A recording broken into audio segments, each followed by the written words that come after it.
mandar. Bakit ayaw mandar?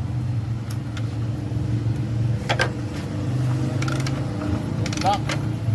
Kompresyon. Walang lakas. Pero didiscard natin yan kung paano natin pandarin. Loose compression.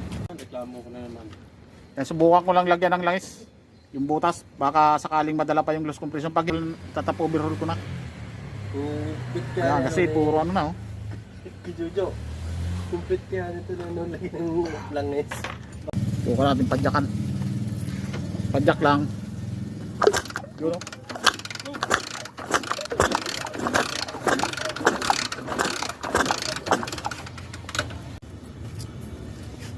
Tanggal loose compression.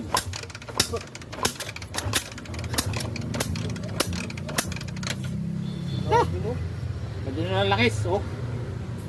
Huwag padyak-padyakan nyo lang para matanggal yung ano. Pag hindi kaya, tapupunin natin. At tingnan ko kung matigas sa padyakan. Oh, nawala na oh. Oh, tigas na. Tigas na sa padyakan. Oh.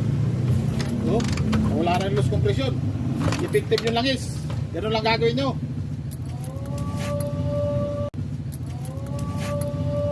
Yun, tapos na yung loose compression oh. Testingin na natin.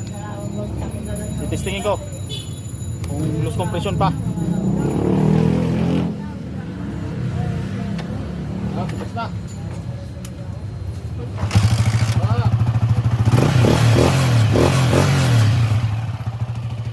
Ayos na. Tapos na siya. Oh. Loose compression. Palit bagong carb. Dito na bagong karburador. Kasi hindi na napakinabangan.